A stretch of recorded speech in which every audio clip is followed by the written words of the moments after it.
¿Ese micrófono entendido? Vale. Buenas tardes, amigos. Saludo desde la soleada España. He vuelto para continuar mi viaje por el mundo. Vamos. Para continuar por el mundo. Aventuras al mundo. Suzuki El Mundo Aventuras. Vamos.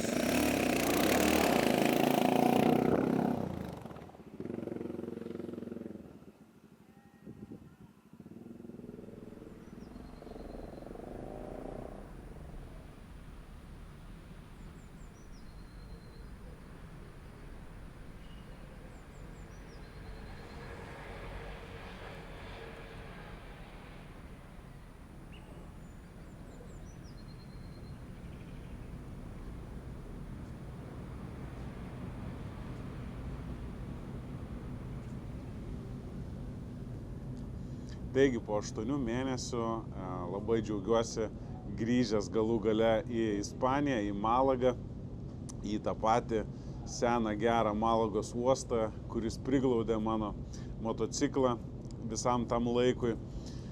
Bet kelionės pradėti dar negalėjau, nes reikėjo atlikti klaidų taisymą, sankabos keitimą ir kitų sudilusių dalių taip pat remontą. Tai pradėjau nuo svarbiausio darbo, tai yra nuo sudegintos sankabos, kurią sudeginau vasarį važiuodamas per dykumą po lietaus, kur buvo purvynė ir tas purvas lipo ant padangų ir kimšosi prie sparnų ir tarp šakių ir ratai blokuodavosi ir, žodžiu, ten begazuodamas sudeginau ir sankabą. Tai va.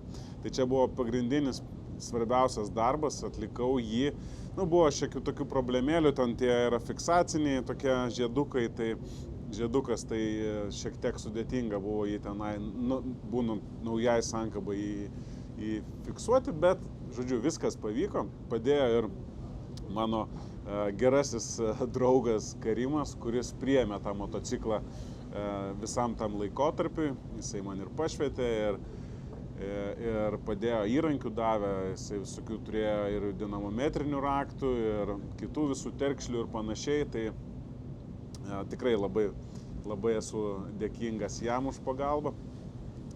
Po to dar pakeičiau galinio rato tą hubą, kuris dedasi ant gumų ir ant kurio yra žvaigždutė galinė, nes tenai guoliavietė buvo išdilus, reikėjo pakeisti naujus guolius, bet aš nusipirkau tiesiog naują, ne naują, bet dėvėtą, bet gerą tą detalę, atsisiunčiau ir pasikeičiau ratų guolius ir, žodžiu, susidėjau. Tuo pačiu dar ir pasikeičiau ir grandinę, ir žvaigždutės, ir galinės kaladėlės, kad jau taip visai.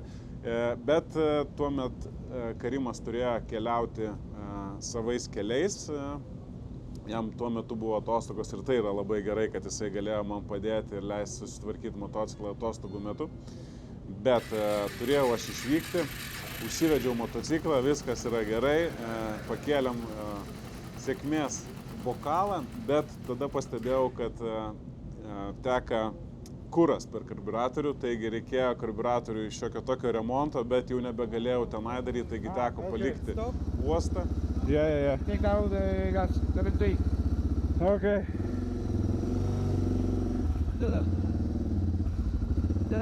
Thank you. Sí. Bye-bye.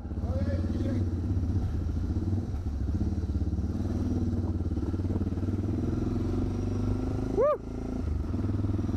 Nu ką, ne visai idealus variantas, nes bėga, pakol kas bėga kuras, tai man reikės karts nuo karto biškį atsukti,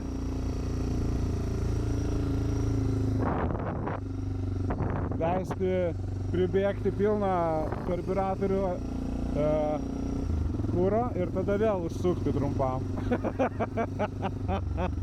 Nu čia tik tai negalinė, nes čia tik tai ilgai nevažiuosi. Nu ką? Kelionė prasideda. O sankaba veikia kaip pašėlus. Prileidžiam kuro.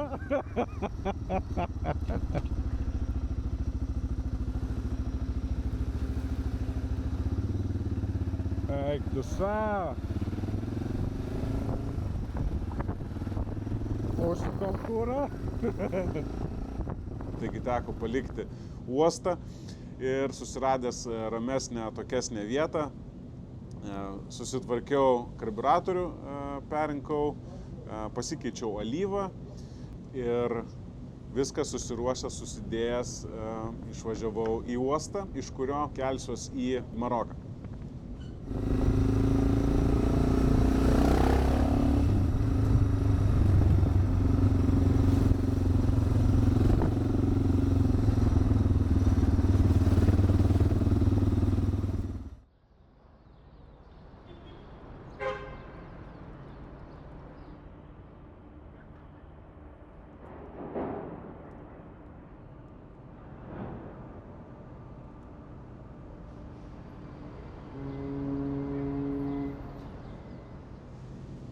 Dabar jau yra kita diena ir aš sveikinuosi su jumis iš Algesyro miesto, iš kurio kelsiuosi tiesiai į Tandžerą, į Maroką.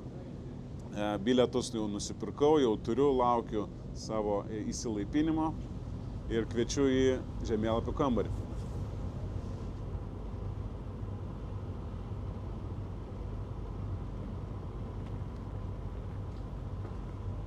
Sveikinuosi su jumis iš žemėlapių kambario, kuris yra kelte į Afriką, į Maroką. Labai crazy, kai pagalvoji, kad jau tuoj būsiu pasiekęs Afriką. Nu, net žemėlapis jau reikalingas kitas, nu bet gerai. Turim praleistą vieną atkarpą Ispanijoje, nes buvau pamiršęs žemėlapį ir dabar šiandien prasidės nauja atkarpa. Tai yra Afrika, Marokas. Kviečiu prisijungti. Taigi praeitą kartą pamiršau žemėlapį, taigi dabar užpildžiau ir trumpai papasakosiu.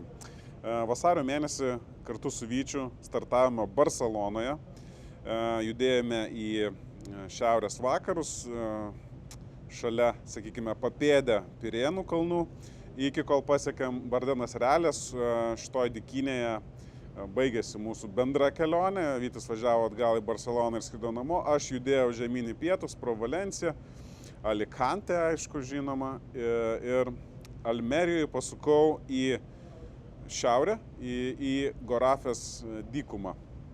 Tenai turėjau problemėlę su moliu, kur molis tas purvas pynėsi į ratus, strigo tarp šakių ir, žodžiu, ten sudeginau sankabą ir galop padėjo man vietiniai žmonės išsigelbėti toje situacijoje ir pusiau vieną parišta koja atvažiavau per Granadą į Malagą.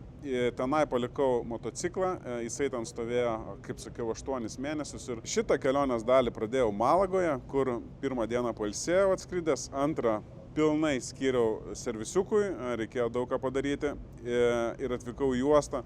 Šiandienągi keliuosi jau į Tandžerą ir leisiuos žemyn į neatrastas žemėlapio pusės. Esame Afrikoje, kur yra visai nesaulėta, apsiniaukę ir kokie 17 laipsnių tik tai. Bet Afrikoje. Jaunimas.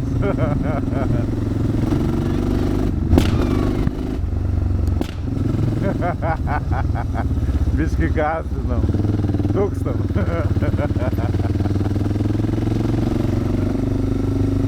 Geras. Na, faina. Nesugadinti vaikai, jam užtenka pagazuoti, kad būtų faina. Bet šiukšlynai tai ne faina. Aš nežinau, čia pas juos gal sezoninis dalykas, šiukšlių deginimai. Bet užknisa nemėgsiu.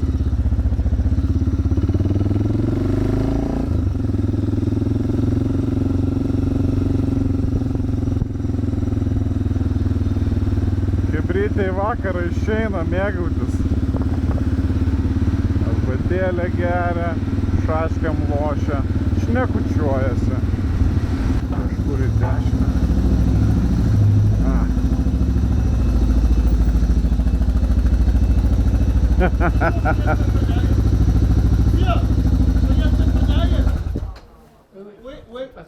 Okay. Praleidžiant dviratį. Aš ten.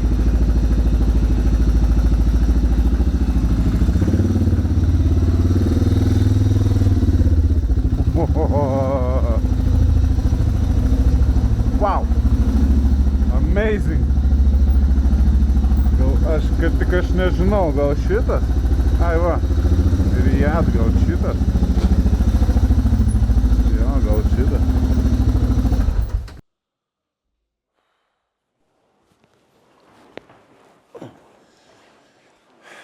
Ir iš tikrųjų persikėlimas buvo labai greitas, 2 valandos, dar su, tarkim, Ispanijos pusė ten dar, sakykime, valandą reikėjo prastovėti, kol ten viskas suleido, ar ne. Bet persikėlėm, gan greitai atidarė duris, išvažiavom, kažkoks pareigūnas buvo, patikrino pasą, sako, viskas free to go, žinai. O galvoju, wow, kaip, ta prasme, žiauriai lengvai viskas. Pavažiuoju aš kokius 300 metrų, 500 ir suprantu, kad nebus viskas taip paprasta, kaip atrodė. Žodžiu, susistabdė, sako, pastatyk motociklą čia šone, žinai, sustojau šone, sako, ar turi ką deklaruoti? Sakau, ne. Sako, ginklai, dronai, ką nors gal turi? Lema galvoju. Ne, sakau. Sako, o kas kupriniai? Sakau, miegmaišis, palapinė. Gerai, sako, tada palauk. Ir išėjo, žinai. O visi kiti, kas važiuoja, jie irgi, žinai, tie, kas iš Ispanijos į Maroką važiuoja, dažnai vežasi tenai, belia kiek daug ten ant stogo prikrauta kalnas, visokių ten dviračių, pagalvių, puodų, ten ko tik tai nori. Tai juos visus išrikiuoja gražiai šalia tvoros ir jie viską turi iškrauti, tada ateina žmogus su šuniu, pauosto, patikrina viską, kad nieko nebūtų blogo ir taip toliau. Tai aš kol laukiu, šalia mane stovi ten kažkokie belgai, dar ten, nežinau, gal iš Nyderlandų, prie jų irgi tenai paėmė pasą, sako, darykit bagažinę, žinai, atidarė bagažinę, atėjo šuo, apuostė viską. Išėjo, žinai, aš laukiu ir galvoju, blema, va dabar ateis, sakys, atidaryt šitą krepšį ir ras, tai ką konkrečiai reikėtų tokioje situacijoje daryti, žinai. Ir galvoju, sužaisiu kortą, tiesiog pats nulipau, atidariau krepšį, ten išsitraukiau šitą striukę, tam pradedu rengti, žinai, čia viskas čia normaliai. Ateina tas bičias, sako, pirmą kartą Maroke. Ne, sakau, ne pirmą kartą, bet sakau, su motociklu pirmą kartą. Jis toksai, tai žiūrėk, tai čia tau duodu tokį lapuką, baltą, nedidelę tokią kortelę. Ant jos yra kodai visi ten tavo transporto priemonės, tu su šitą transporto priemonę turi 6 mėnesių bėgyje išvažiuoti iš šalies. Ir viskas, sako, laisvas, žinai. Ir aš išvažiuoju, galvoju, wow, va čia tai smaglerio gyvenimas. Apsidžiaugiau, kad viskas bus gerai. Ir kol aš važiavau iki šitos savo nakvynės vietos, iki Meknės miesto, gal buvo 300 km, buvo gal 10 patikros punktų, ta prasme, važiuoja ir belia kokiam ten kaime, nesvarbu. Vidury plento užkarda ir visi sulėtėja, ten vienus stabdo, kitus praleidžia. Viena laimė, kad mane visą laiką praleisdavo. Kartais net, aš nežinau, ar tai susiję ar nesusiję, realiai tu žiūri, žinai, ką jisai tau sakys, ar ten stot, ar važiuot, kai kurie ranką moja, kad pravažiuot, o kiti realiai nusisuka. Vat jisai žiūri į mašinas čia, tipo, pravažiuok, pamato mane ir jis toksai, tipo, nusisuko kažką tenai, mobiliaką, žinai, žiūri, galvo, gal tai susiję, kad, žinai, mato, kad kažkoks tai kitatautis, nežinau. apart to, nu jo, man realiai nereikėjo, nevertėjo imti, tai tik tai bereikalingas stresas ir dabar jisai turi gulėti giliai kuprinėje. Ir nežinau, ar aš ją panaudosiu, nes, tarkim, rytoj bus maršrute vietų, kur nu, realiai yra netoli karinės kažkokios ten bazės ir panašiai, nu tai nežinau. Ta prasme, norisi ten kopos ir viskas, dykumas, nu, įdomu, bet tuo pačiu, nu, nesąmonė gautųsi, jeigu dėl tokių dalykų būtų problemų. Žodžiu, apart viso to,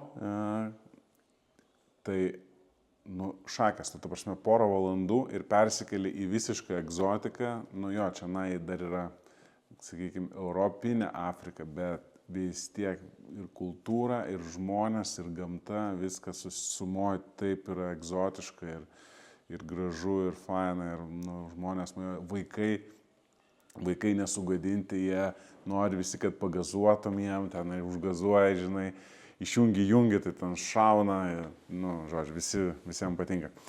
Vienintelis dalykas, kas yra nefainas, tai kad kas kokią trečią gyvenvietę nosį riečia kažkokių padangų, ar jie ten šiukšlės degina, ar kažką, nu, bet tokia smarvė būna. Nu, žiūrų. Kitą kartą išvažiuoji, tenai būna kokiais alijošiais kvepia ir ten, nežinau, levandom, ta prasme, belia kokia vasara būna, o po to išvažiuoji vėl bjauru. Tai va, sumoj labai turininga ir įdomi diena. Rytoj nusimato irgi nemažai kilometrų, bet dar irgi tranzitinė diena bus iki Merzaugos, sakykime, maždaug. Nuo tenai prasidės Bekelė, TMT maršrutas, apie kurį truputėlį vėliau, ir nuotykiai. Tai, nu, aišku, nuotykių ir dabar netrūksta. Tai va, tokia diena. Labanaktis. Oi.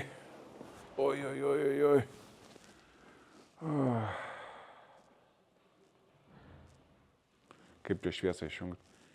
Čik.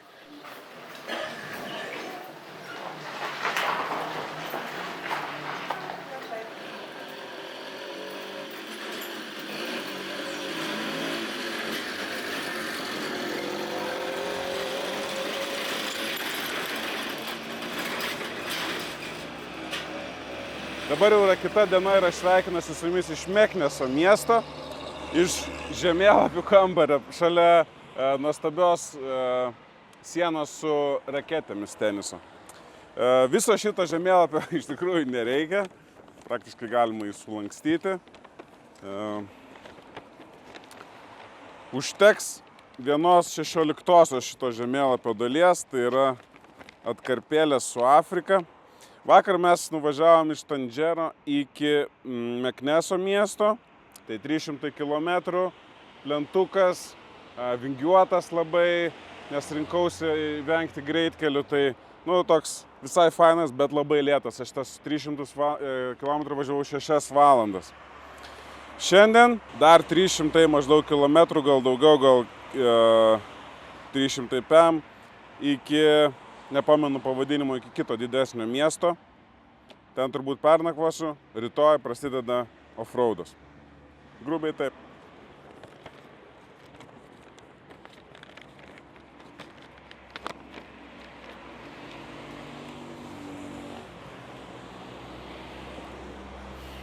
Važiuojam.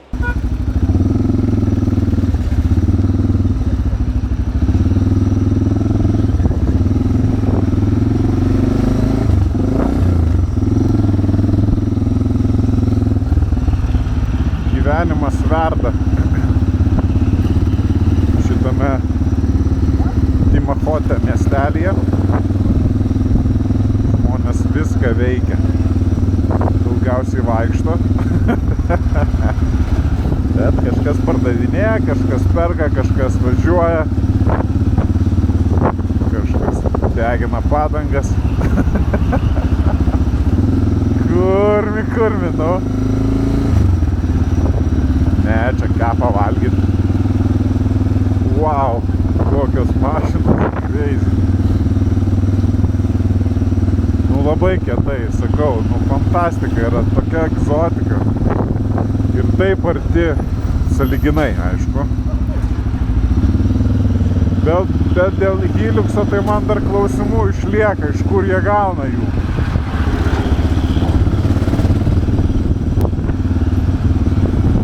Kuro kainos kaip ir Lietuvoje.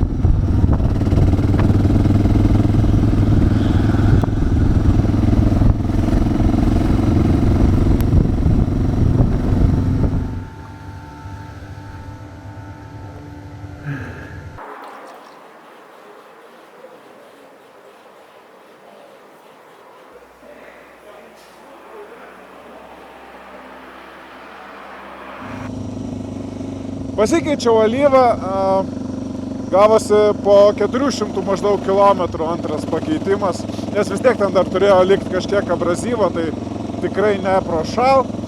O kol keičiau, sutikau keliautoją kitą ir jisai sako, kad va šitas va miškas, va, kuriuo mes toj važiuosim, skaitosi beždžionių miškas. Ir sakau, ta prasme, kaip beždžionių. Nu, sako, tiesiog beždžionių sutiksi makakas ar panašiai. O, Volvo, wow! Ir kai medžių nuvežė daug. Tai va, sutiksi, sako, makakas. Nu, pasižiūrim, va, realiai sutiksi. Pasėmiau tą progą, įsidėjau bananą, nusipirkau. Jeigu sutiksi, pavaišinsiu. Štai makaka. Makaka! Makak! Makak! Bananą! Žiūrėk. Bananą. Teisti bananą.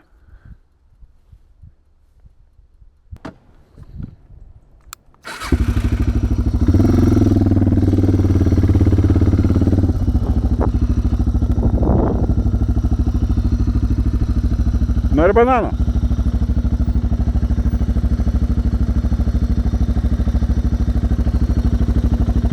Prašom.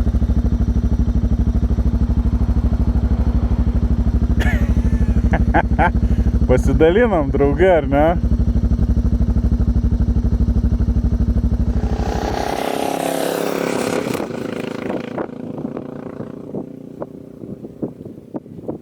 Labai kažkaip nejučia sukilo altitudė. Atrodė, važiuojam taip daugiau, mažiau lygiai, bet va 2 kilometrai. Taigi diena buvo kupina visokiausių įspūdžių, pradedant nuo 2 kilometrų aukštyje esančio beždžionių miško su makakomis. Buvo labai netikėta iš tikrųjų pamatyti, labai linksma. Šiaip nemažai kilometrų, bet šį kartą šios dienos maršrute buvo daug fainesni keliai, jie buvo daug laisvesni, jokio tokio įtempto eismo nebuvo. Taigi gavosi gan greitai suminti tuos kilometrus. To pasekoje aš nusprendžiau nelikti nakvoti Arachidijos mieste, o važiuoti tiesiai į dykumą dar 50 km. Aišku, sprendimas buvo toks truputėlį drąsus, nes jau buvo vakaras, saulė leidosi, bet nusprendžiau pabandyti. Nusipirkau maisto, nusipirkau vandens ir kuro ir išsileidau. Pakeliui teko važiuoti tokių slėnių, kanjonų ir tenai buvo miestelis pavadinimu Tarda. Tam miestelis, jisai gal net ne miestelis, sakykime, kaimelis, jisai buvo ypatingai egzotiškas, apsuptas kanjonų, uolų ir palmių slėnyje, sakykime, įkurtas. Pilnas visokių molinių namų, vaikų pulkai laksto, visi kažką gestikuliuoja, man rodo, apsisuk, grįžk. Aš nesuprantu, ar jiem nepatinka, kad aš čia važinėju po jų kaimą, ar nes man liktai rodo maršrutas važiuoti tiesiai, po to sako, apsisuk, misje. Apsisukau galų gale, žinai, važiuoju atgal. Toks vyras moja ranka, kad va čianai nusuk į kitą šoną, tai pasukau truputėlį kitaip, galimai per tas liūtis visus ir potvinius galbūt paplovė jam kelią, nežinau, bet jie mane nukreipė kitų kelių. Gracias.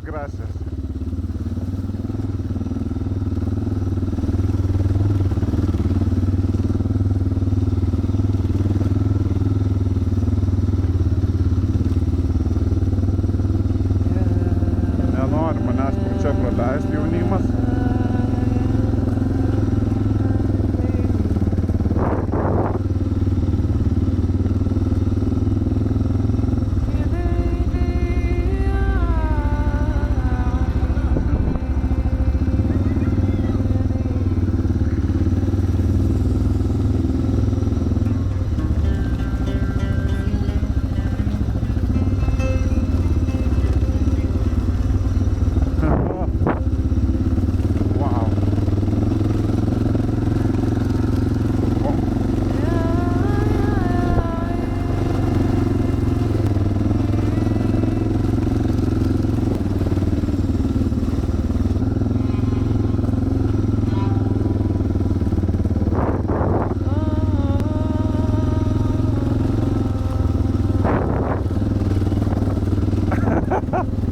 Vau, kaip gražu. Eik tu savo, palauk, reik nufotkinti.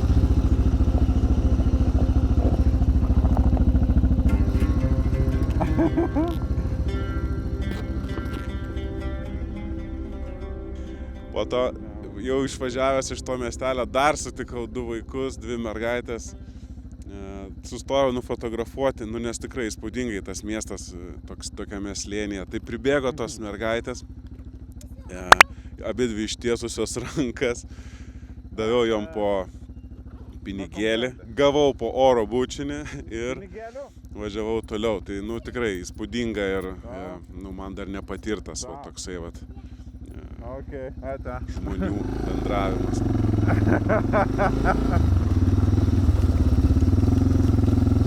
Pirmasis river crossinimas. Čia yra realiai upė. Tik tai labai sėkmingai jinai nusekus.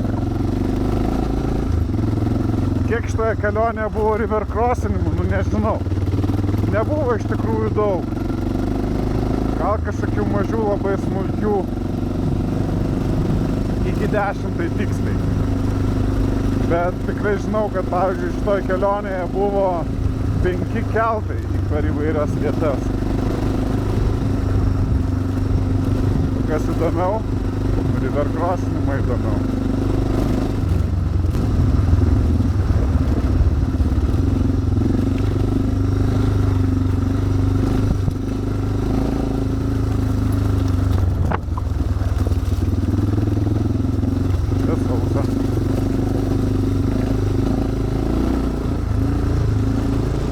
Važiuojam tenai prie tų Oriono pilių kažkur tai tenai. Apsistosim šiai nakčiai.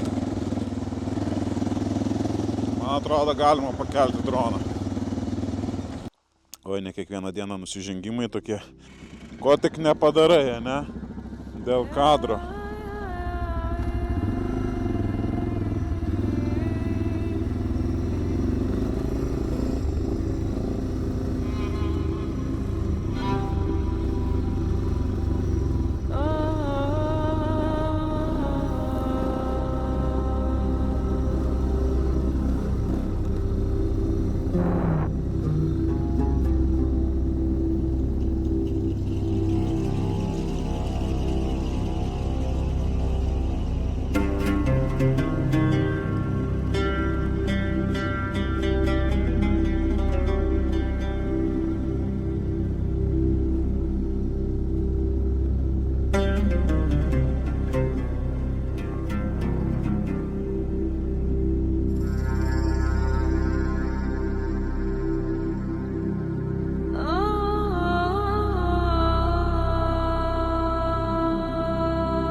Atvažiavau vėliau jau grinai saulei besileidžiant iki Oriono miesto, apie kurį papasakosiu daugiau rytoj, kai patekės saulė. Šiandieną aš jau statausi palapinę, užkasiu ir eisiu pailsėti ir susitiksime rytoj.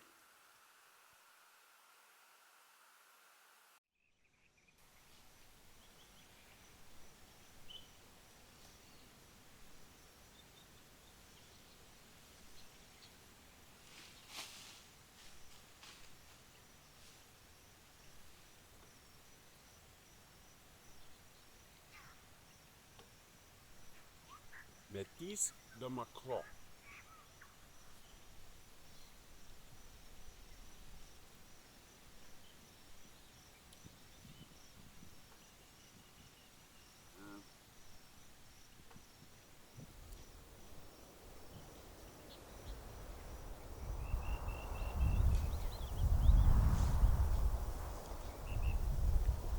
Dabar jau yra kita diena ir aš sveikinuosi su jumis nuo raudonosios milžinės Betelgeizės bokšto. Yra puikus rytas dykumoje. Kviečiu jūs į žemėlapių kambarį. Aptarsime, kur vakar buvom, kur šiandien važiuosim. Taigi mes vakar važiavom toliau į pietus. Čia buvo Beždžionėlių miestas, miškas. Nupiešim beždžionėlę.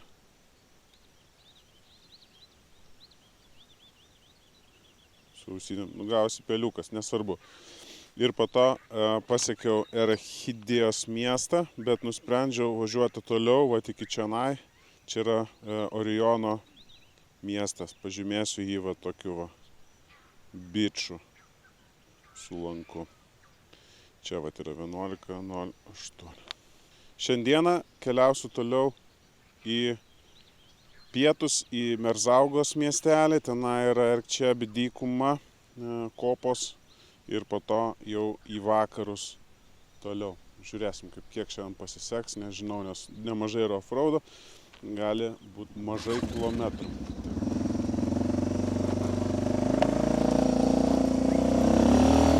Taigi, Orijono miestas yra toks legendinis, mitais ir stebuklingomis istorijomis apsuptas statinys vidury dykumos. Žmonės sako, kad čia galima rasti lobių, stebuklingų pilių, rūmų ir taip toliau.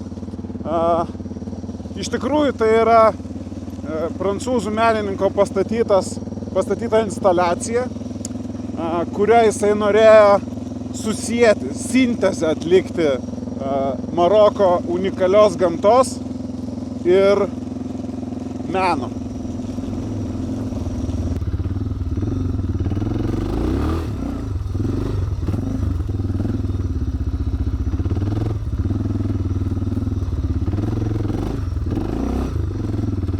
Truputėlį pasiklydau.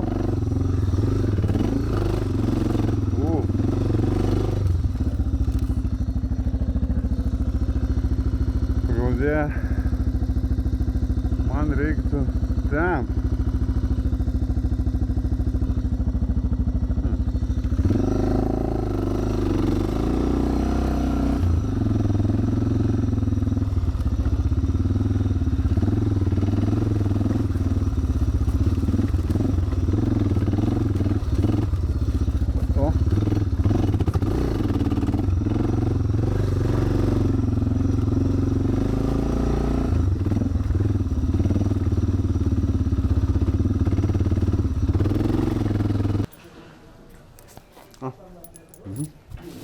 Merci. Au revoir.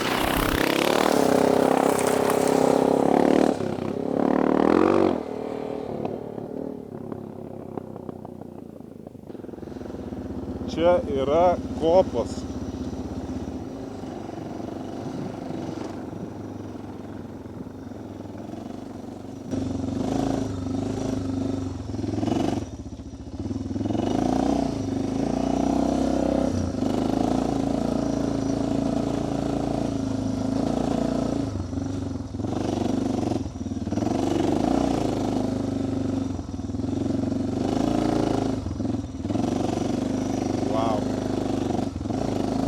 Nuskilsiu, aišku, reikia važinėti kopomis.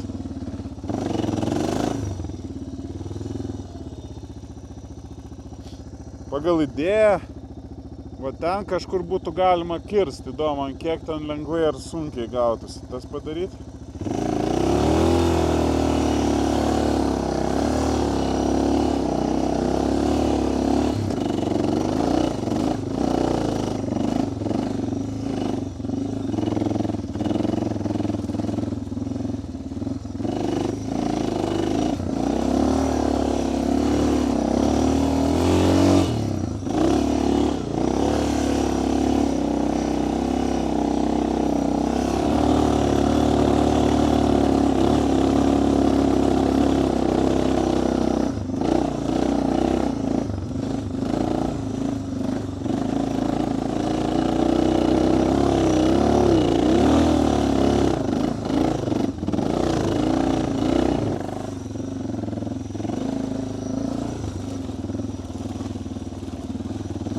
Orientuotis šiaip ganėtinai sudėtinga yra. Dabar aš dar galima sakyti, kad kažkur labai giliai kopas nenuvažiavau, tai visą laiką būdavo atskaitos taškas, bet šiaip jau tai tos kopos visos vienodas ir įsivaizduoju, kad pasiklysti yra daug lengviau nei atrodo.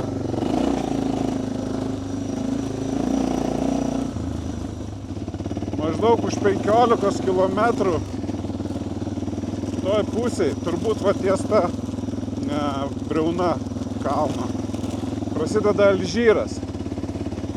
Tai aš labai arti tenai neartėsiu, laikysiuos kopų, dabar šitą pusę aplinkui iki Merzaugos. Šita gal labiau yra mažiau turistinė pusė, nes miestelis yra už kopų, visi atvažiuoja iš Maroko. Iš tos pusės čia gaunasi tokia realiai dykynė. Sahara prasideda. O, seniuk! Dabar supratau, kad čia iš tikrųjų prasideda Sahara. Saharos dykuma. Nu, jinai čia tik tai tokia, žinai, užuomina į tai, bet...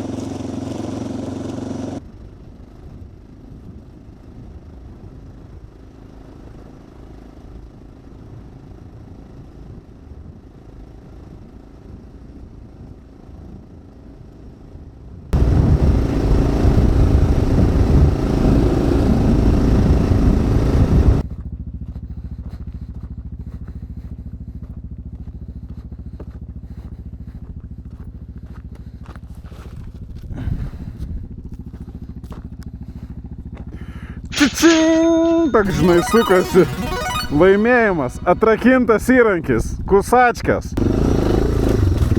Wow, trial zona. Wow, wow, wow. Oh my god.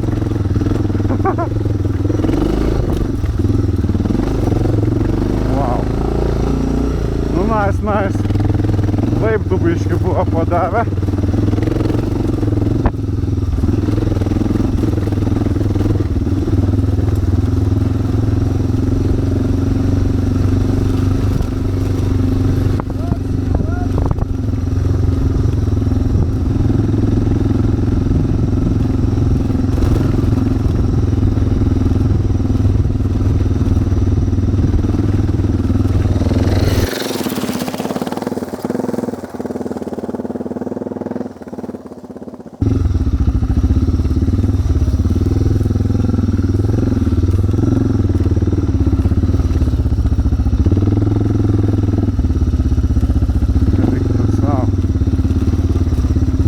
Oficialiai čia jau yra off-roadas.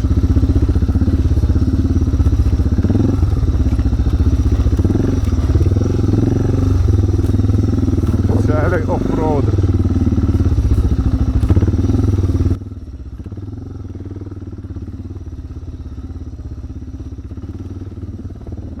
Ulala. Prašau, čia važiuoju. Oh!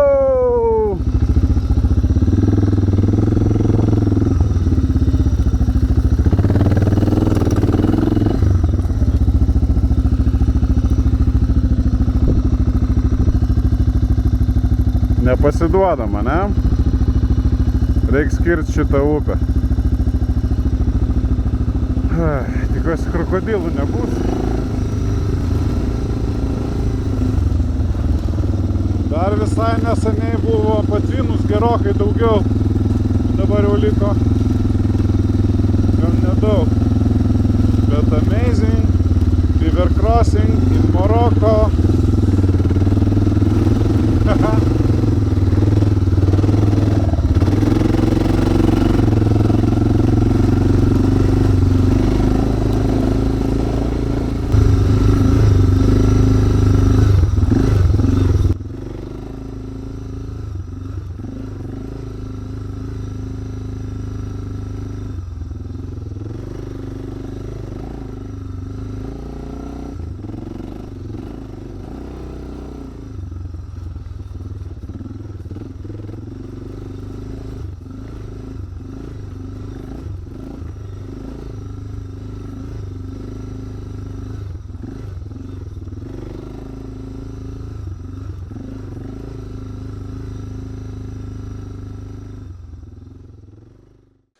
Sustojau akimirkai, nes norėjau pasidalinti įspūdžiais. Visų pirma, tai yra Maroko masteliai, visiškai nesuprantami, nes važiuoju, aš įlindau pravažiuoti Trans Moroccan Trail atkarpą. ten gal 50 km. Ir aš juos važiuoju, niekaip nesibaigia jie. Gan sudėtingas tas maršrutas, akmenys būna tokie laiptai netechniniai, kai kur visiškai birus smėlis, ten išgraužos ir taip toliau. Nu gerai, viskas tas, okei. Bet tada aš atvažiuoju iki čia, kur yra tokia kaip sankryža, vienas kelias pasuka šiek tiek atgal į plentą už kokių 20 km, o kad nevažiuot pirmin atgal tenai, yra dar variantas važiuoti va tai. Tai į šitą pusę yra gyvenvietė. Bet ta gyvenvietė yra už 37 km ir nieko į tame tarpe nebus. Ta prasme, yra 37 km, aš spėju, kad va iki to kalno yra nieko daugiau, tik tai va šita visa plynė, smėlis, medžiai va tie savaniniai ir kalnai aplinkui supantis. Ir daugiau nieko. Ir absoliuti tyla, visiškai, tu prasme, spengia ausise, jeigu nešneki arba nevaikštai, nečiažini kažką. Visiškai spengia, nu, tu prasme, absoliučiai tylu. Crazy. Žodžiu, nu, tikrai kaip nežinau, ne Žemėje, kažkokioje kitoj planetoj toks jausmas susidaro kartais. Bet turiu 1,5 litro vandens, turiu va klementiną. Bakas jaučiu dar yra kokie bent jau 2/3, tai tikrai, tai nuvažiuosiu, viskas puiku. Norėjau pasidalinti, nes nu tikrai, kai susivoki, kur esi ir kas aplink tave, tai yra crazy. Gerai, važiuojam į tą gyvenvietę už 37 km. Gražu.